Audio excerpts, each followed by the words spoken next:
Well, thank everybody so much, and I especially want to thank Charles Perry for his very kind introduction, as well as for his collaboration in the Capitol as we work together to achieve success, not only for his district, but for all of West Texas and for the entire state of Texas.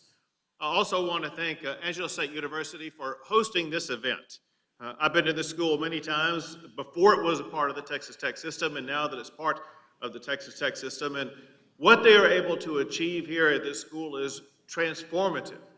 As you all probably know, they are one of the leaders in the nation as it concerns cybersecurity, and they work directly with the Texas DIR and Mandy Crawford there, making sure that we as a state are going to be more secure from cyber threats. And so from the bottom of my heart, I want to thank what Angelo State University does. Also want to give a special thank you as I'm looking for him right now and do not see him. But there were one person and one entity in charge of inviting me here today. One was Drew Darby and the other was the San Angelo Chamber of Commerce. So wherever you are, there you are. Thank you all for inviting me here. Great to be here with you. I'll be talking more about the chamber here in just a second. But before I do, also want to thank all of the other leaders who joined with us today. I saw a few moments ago a few members of the state legislature. I know that there are others gathered around the crowd. I want to thank you for what you helped us be able to achieve this past session. It was an extraordinarily successful session. And it's because people came together, worked tirelessly with perseverance through multiple special sessions to make sure that we would be able to pass laws that would be good for the future of the state of Texas. And so I want to thank you for your work ethic to make sure we keep Texas moving in the right direction. Let's go back to a moment, and if you heard what Charles Perry was talking about in his introduction, when he got to some substantive comments, the first one that he made was what we have done on the issue of jobs. The fact of the matter is there is no state in the United States of America that is doing as well on the issue of jobs than the great state of Texas. And the point here is that the West Texas businesses, they are an essential component of the incredible Texas economic juggernaut. Let me give you some facts and figures to back up what I just said.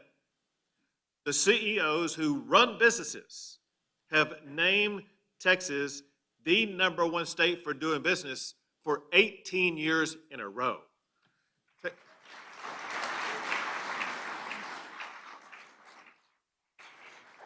Businesses in our state together have contributed to make Texas the #1 exporting state in America for 20 years in a row. Texas has worked with local chambers of commerce across the entire state of Texas to earn and win the Governor's Cup. The Governor's Cup has been won by the state of Texas every year that I've been governor. It goes to the state that ranks #1 in America for the most economic development projects. And we're seeing some fruits of that ongoing effort to excel at economic development. Because just 3 months ago in May of this year, for the first time in the history of the state of Texas, Texas is now home to more Fortune 500 headquarters than any other state in the United States of America.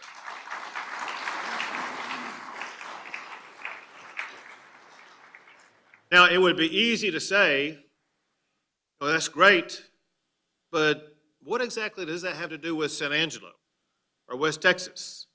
Because as far as I know, there are no Fortune 500 companies that are headquartered in San Angelo. The fact of the matter is, most of the businesses in San Angelo, most of the businesses in West Texas would be categorized as small businesses. The fact is, about 90% of all businesses in the state are small businesses, and they employ about half or more of all the employees in our great state. So with that context in mind, I'm also proud to tell you that Texas ranks as the #1 state in America to start a small business.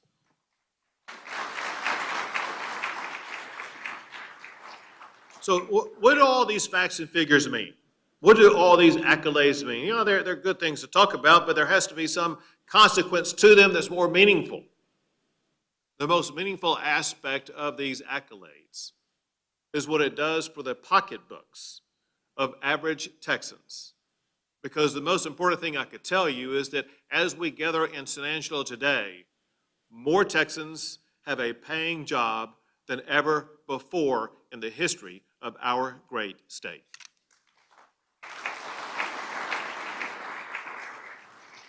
And interestingly, and equally importantly, since I was last elected, there is no state in America that has created more jobs than the great state of Texas. Let me show you some of the ways in which the West Texas areas near where we gather here today, have been a part of all these lofty rankings. It was not too long ago that I was in Abilene, Texas, for the groundbreaking of the Great Lakes Cheese Plant Facility that's hiring more people that will be growing and expanding their footprint in the state of Texas. Not long before that, I was in Lubbock, Texas for the opening announcement for Leprino Food.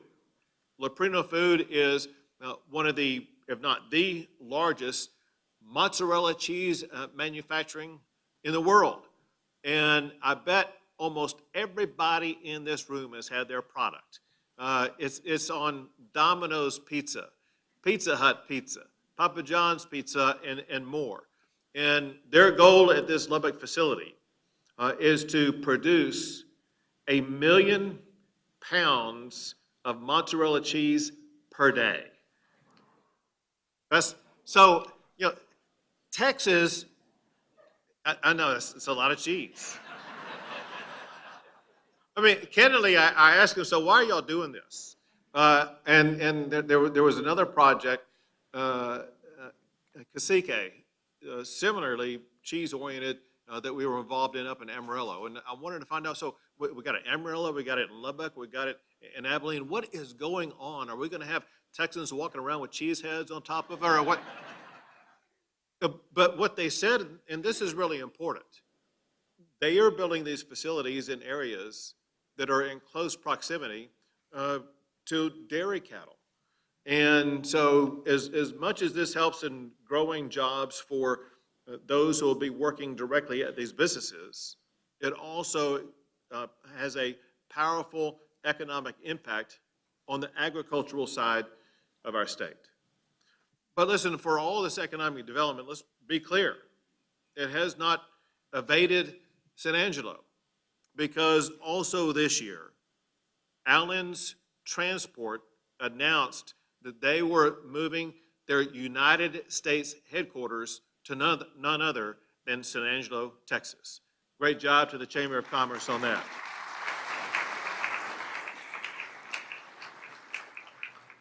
And I haven't even gotten to the issue that may be the most powerful as it concerns what West Texas does for our economy. Because what West Texas truly does power not only the West Texas and Texas economy, it literally powers the American economy as being the home of one of the most prolific energy fields in the entire world. Now, depending upon the way that you want to look at it, if you were to consider Texas to be its own country, we would rank either third or fourth in the entire world for oil and gas production. And importantly, last month, Texas added the greatest number of oil and gas jobs in recorded history. Texas is doing its part to produce more oil to lower the cost of the price at the pump and lower inflation in the United States.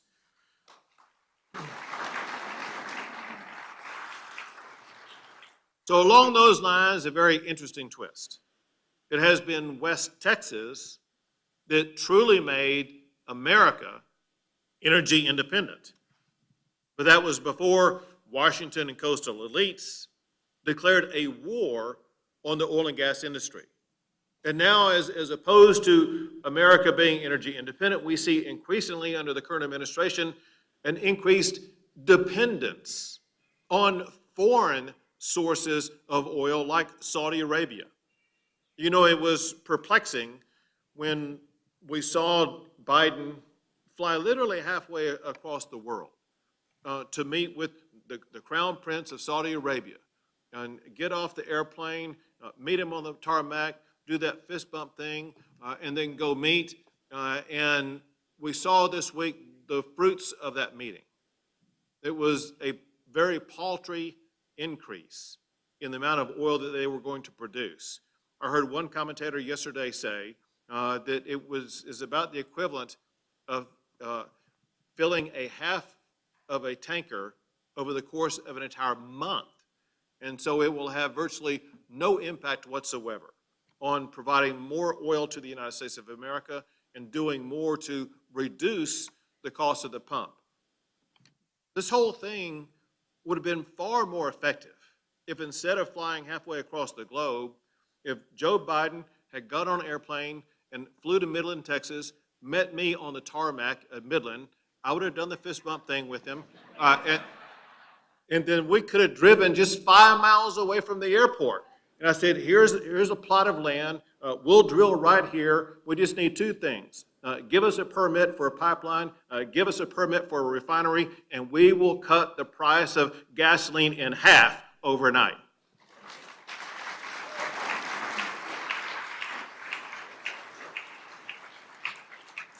But candidly, it gets worse, and if you haven't heard what I'm about to tell you, you need to know about what's going on because it poses a serious danger to the energy sector in Texas. Because it was just the month before Biden went to Saudi Arabia asking them to produce more oil that his very own EPA was seeking to impose greater regulations on the Permian Basin that would do one of 2 things. Either the regulations the EPA is currently seeking to impose on the Permian Basin would reduce their ability to produce oil, or it would increase their cost of producing oil because of the cost they would have to input to comply with the standards set by the EPA.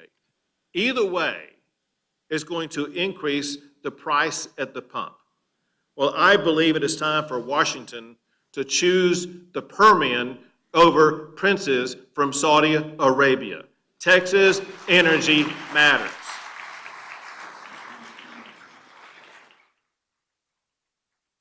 Listen, we have a booming economy in the state of Texas, a booming economy that really is not matched by any other state. And there are positive results because of that booming economy. And you know about one, and I don't know what's been discussed so far. I have no doubt what I'm about to tell you has already been discussed. And that is one consequence of the booming economy that we've had this year, is that we are sitting on a budget surplus of about $27 billion, which is astronomical.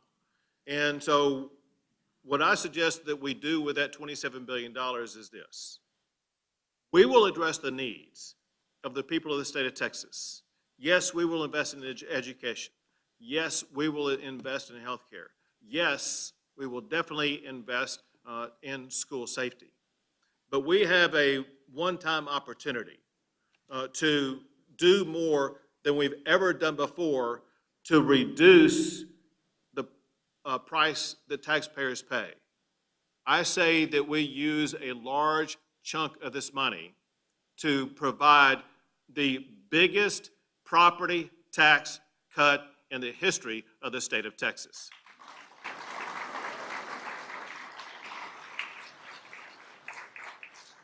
Now know this, and that would be on top of property tax cuts that we've already made.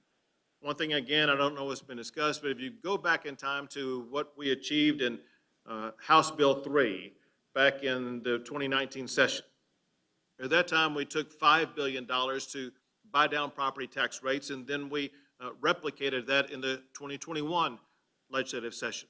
And we've seen tangible results of what's happened with property tax rates. Let me give you as just one example, the property tax rates for the San Angelo Independent School District. before I do that, let me just take a step back and make sure everyone understands, which I'm sure you do, the way your property tax bill is constructed. There are, city property taxes, other property taxes, school property taxes. The largest component of your property tax bill is the maintenance and operation component of the school district property tax. And what the state of Texas has done, we have used $5 billion once, then $5 billion twice to reduce the property tax rate of the maintenance and operation for independent school districts. And here's what that did for the San Angelo ISD. Since we passed those two laws in 19 and 21, San Angelo ISD has cut its maintenance and operation property tax rate by 7.7% from 1.04 to 96 cents per $100 valuation. Our goal is to use this massive additional property tax cut that I want to see this next session to continue to bite down those rates. Ultimately, what we want to achieve, or what I want to achieve in this state, is to continue to cut those maintenance and operation property tax bills until it gets to the number of 0. That way, you can truly own your own home, as opposed to the government owning it for you.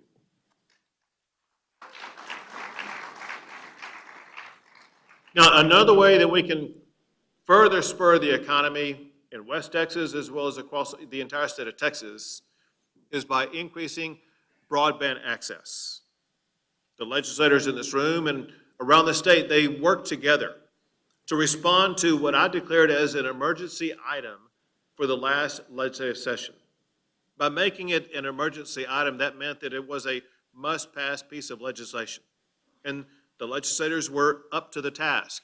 And this is something that was pretty much uniformly agreed upon by both Republicans and Democrats across the state, because they understood both the importance of broadband, but also the necessity of getting broadband to underserved regions, which includes particularly rural regions in West Texas. And so I was able to sign a law accomplishing something that had never been done to this extent before, and that is to expand broadband across the state. And then on top of that, we provided $500 million to begin the build out of that. Now, what this broadband will do is going to help businesses be far more effective in connecting with both their customers as well as their suppliers.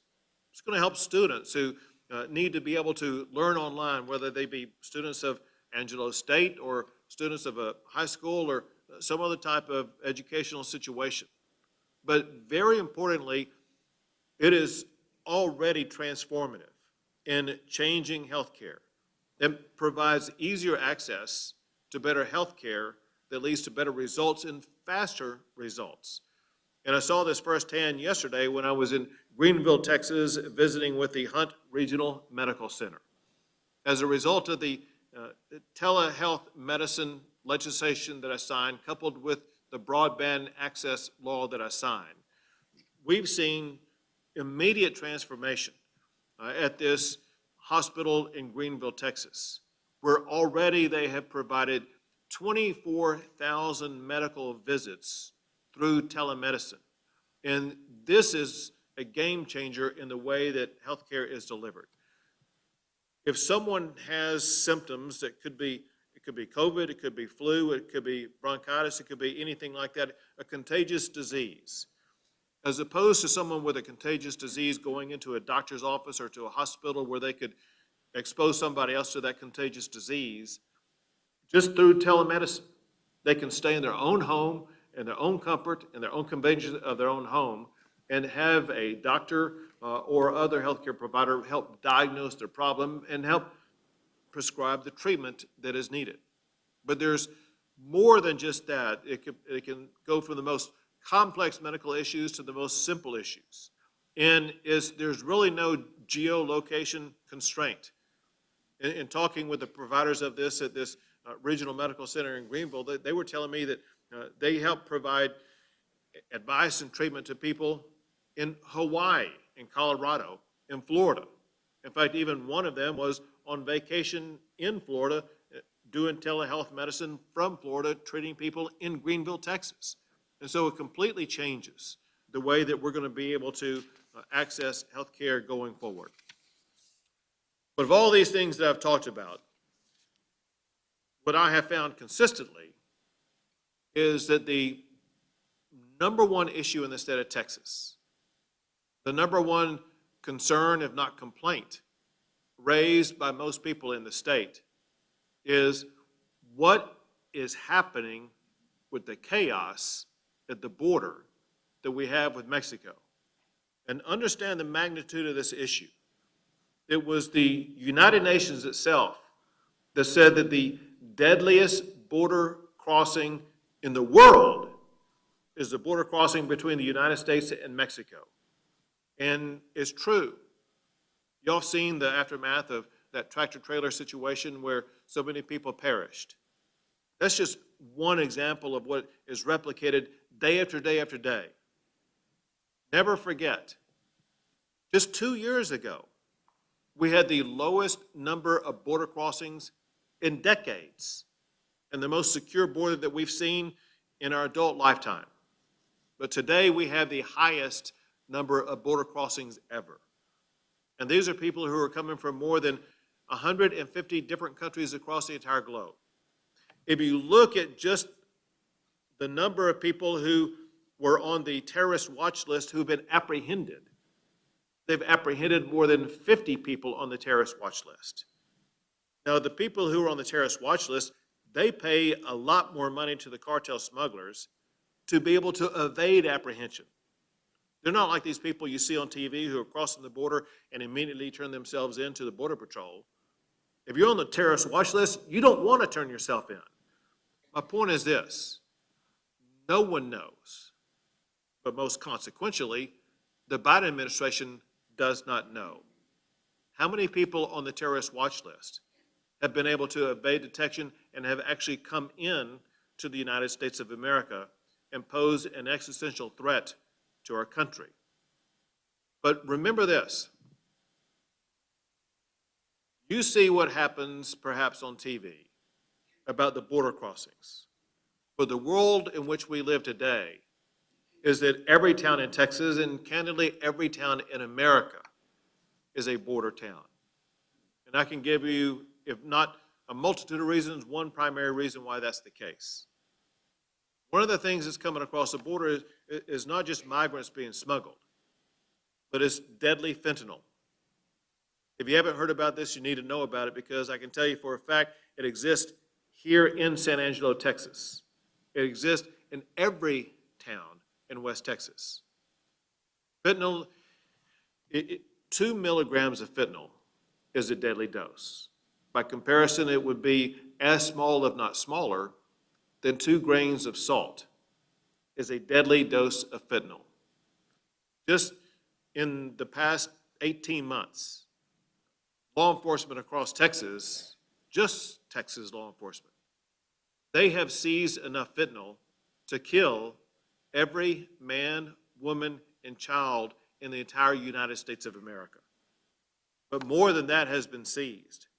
It's laced onto other drugs, prescription drugs, drugs that look like prescription drugs, onto marijuana, onto a multitude of different types of things.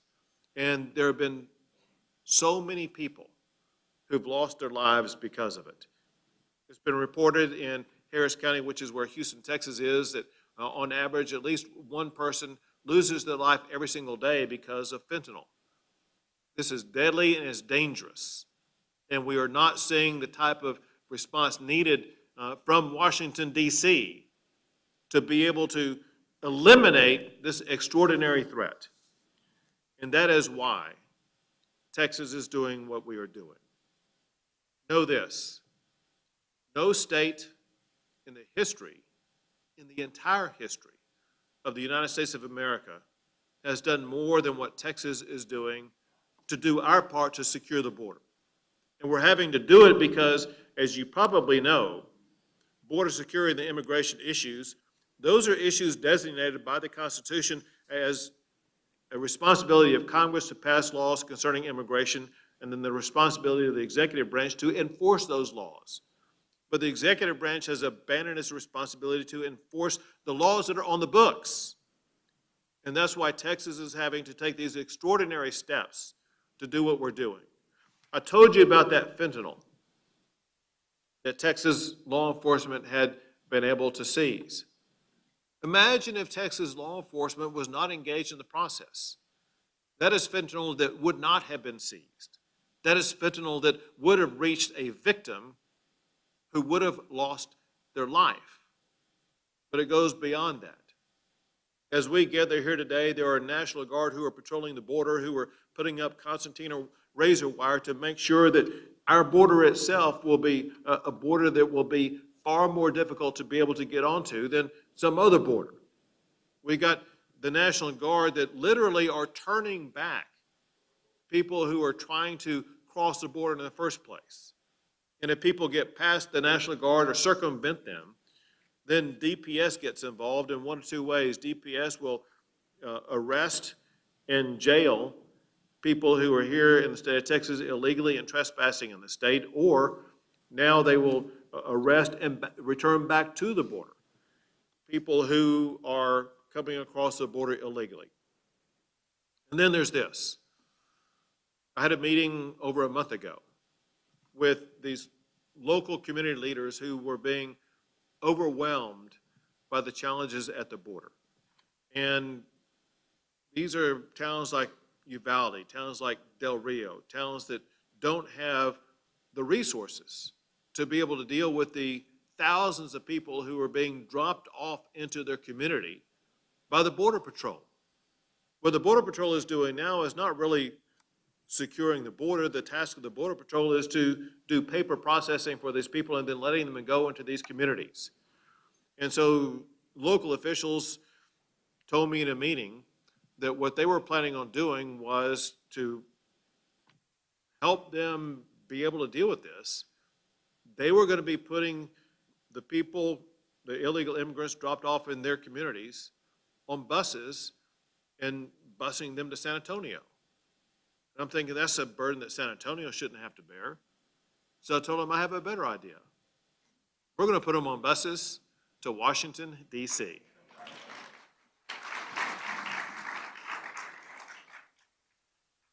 So the real reason behind this was to help the local communities. But now people are beginning to see what the real results are. And that is, for those who are far away from the Texas border, it's no big deal for them because they don't have to deal with it every single day. They're not having to deal with the consequences of an open border, of the chaos that we're seeing on the border. And they can sit back and live in their own universe without having to deal with it. Now we have the mayor of Washington, D.C., demanding that the president deploy the National Guard to help Washington, D.C.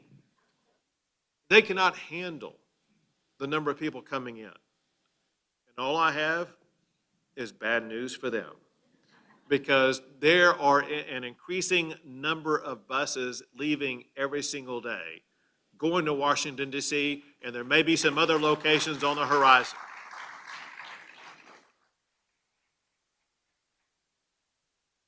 Let me just close with this, which will be maybe some new information to you, but really a setup for where we go next session.